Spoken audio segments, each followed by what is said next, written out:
खबरों में आगे बढ़ेंगे। लगातार उत्तर प्रदेश दौरे पर आरएसएस प्रमुख मोहन भागवत हैं। कानपुर के बाद अब वो अलीगढ़ के दौरे पर हैं और अलीगढ़ के 5 दिवसीय दौरे पर जाएंगे आरएसएस प्रमुख मोहन भागवत। पदाधिकारियों के साथ बैठकें होने की संभावना है और लोकसभा चुनाव के बाद भागवत का पहला बड़ा क्षेत्रीय प्रवास है।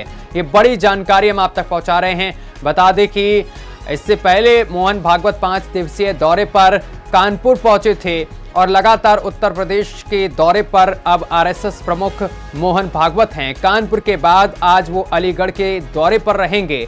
अलीगढ़ के 5 दिवसीय दौरे पर जाएंगे आरएसएस प्रमुख।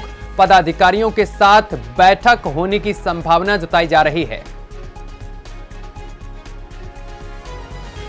और इस खबर पर अधिक जानकारी के साथ विवेक त्रिपाठी हमारे संवाददाता इस खबर पर लाइव हमारे साथ जुड़ गए हैं। विवेक त्रिपाठी, देखिए, पहले कानपुर का दौरा और अब अलीगढ़ का दौरा मोहन भागवत करने जा रहे हैं, वो भी 5 दिवसीय दौरा है। किस तरीके से इस दौरे को आप देखते हैं?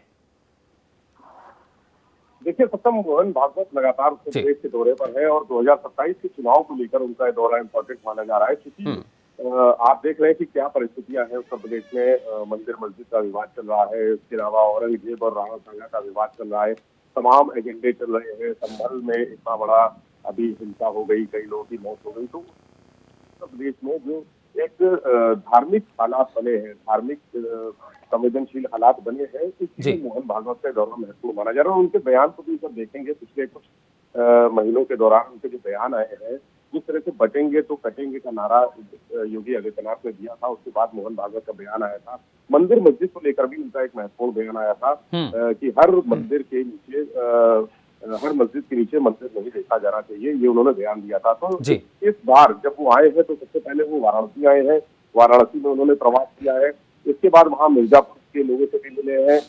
फिर वो लखनऊ आए हैं। लखनऊ में उनका 2 घंटे का दौरा था। लखनऊ से वो लखीमपुर गए हैं। लखीमपुर में भी जो प्रांत प्रचारक है उनसे मुलाकात की है। नब्बे चतुली है पूरे क्षेत्र की। इसके बाद वो कानपुर गए हैं। 17 तारीख को वो कानपुर पहुंचे थे, माफ कीजिए 13 तारीख को कानपुर पहुंचे थे। 5 दिन का उनका दौरा रहा और शाम को वो अलीगढ़ पहुंचेंगे। अलीगढ़ में उनका मंडल कार्यालय का उद्घाटन करेंगे। वहां सीएम को भी बुलाया गया था, लेकिन सीएम के पास चूंकि व्यस्तता थी उनकी, इसलिए वो समय नहीं दे सके। ये माना जा रहा है कि सीएम 20 तारीख के आसपास अलीगढ़ जाएंगे और मोहन भागवत से मुलाकात करेंगे। इससे पहले पिछले साल नवंबर में मोहन भागवत मथुरा आए थे और वहां पर मुख्यमंत्री योगी आदित्यनाथ से मुलाकात की थी। उस मुलाकात में क्या बातें हुई ये आज तक अभी सार्वजनिक नहीं हो पाया है। तो मुख्यमंत्री से उनकी मुलाकात होगी, कई चीजों पर चर्चा होगी, क्योंकि संघ का जो शताब्दी वर्ष है वो चल रहा है और उसके लिए देश भर में अलग अलग जगह पर कार्यक्रम हो रहे हैं।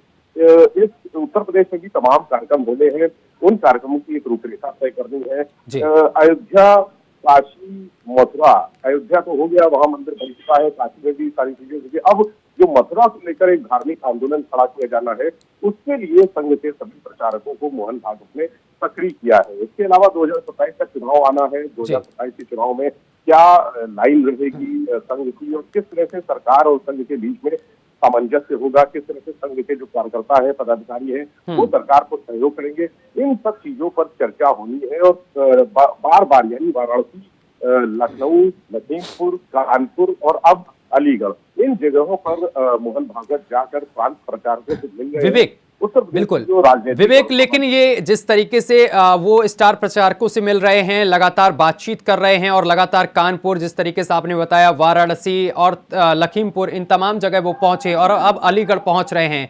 ये प्रवास जो है आरएसएस प्रमुख का, वो कितना कारगर साबित होगा 2027 के चुनाव को देखते हुए? देखिए सत्यम, भारतीय जनता पार्टी की रीढ़ है संघ और ये कहा जाता है कि संघ ही सारी चीजें तय करता है। किस दिशा में क्या लाइन होगी, पॉलिटिकल लाइन क्या होगी, क्या थीम होगी भारतीय जनता पार्टी की, किस आधार पर चुनाव जीते जाएंगे। क्योंकि संघ के प्रचारक, जिस तरह से भारतीय जनता पार्टी के कार्यकर्ताओं को हम देखते हैं बूथ लेवल पे काम करते हुए, वो विजिबल होते हैं, लेकिन संघ के प्रचारक विजिबल नहीं होते हैं। वो निश्चित तरीके से अपना काम करते हैं, एक जमीन तैयार करते हैं सत्ता के लिए। जो राजनीतिक दल है, भारतीय जनता पार्टी है, उसके लिए संघ जमीन तैयार करता है। तो मोहन भागवत सभी जगह पर जाकर उस राजनीतिक जमीन की एक तरह से आहट ले रहे हैं कि क्या किसी चुनाव में, पिछले चुनाव की तुलना में अगर देखें तो चाहे लोकसभा चुनाव हो या विधानसभा चुनाव हो, वहां पर उत्तर प्रदेश में भारतीय जनता पार्टी को जो प्रत्याशित जीत थी वो हासिल नहीं हो सकी। 80 में 80 का नारा और 400 पार का नारा, दोनों नारे फेल हो चुके हैं केंद्र में और उत्तर प्रदेश में। तो अब यहाँ पर उत्तर प्रदेश में स्थितियों को देखने के लिए, हालांकि उनका दौरा पूरे देश भर का है, जगह जगह जाएंगे, लेकिन उत्तर प्रदेश की हालात की बात करें तो इन चीजों को देखने के लिए, समझने के लिए, परखने के लिए और उसके बाद एक उसका लिस्ट निकालकर एक पूरा रिपोर्ट बनाकर वो शेयर करेंगे अपने सभी जो संघ के पदाधिकारी हैं, भाजपा के बड़े नेता हैं, उनके साथ शेयर करेंगे कि कहाँ पर कमी है और कहाँ पर जो कील काटे हैं उनको दुरुस्त किया जाना है, क्या बेहतर चीजें करनी है और कौन सी थीम पर हमें आगे बढ़ना है। चुनाव 2027 का किस थीम पर होगा, हिंदू मुसलमान का? बिल्कुल विवेक, किन चीजों पर काम करना बाकी है, क्योंकि 2027 की विसात जो है वो पूरी तरीके से बिछ गई है। आरोप प्रत्यारोप का भी दौर देखने को मिल रहा है। तमाम राजनीतिक पार्टियां भी अब सक्रिय होती हुई नजर आ रही हैं। बहुत शुक्रिया आपका विवेक त्रिपाठी, हमारे साथ जुड़ने के लिए और तमाम जानकारी साझा करने के लिए।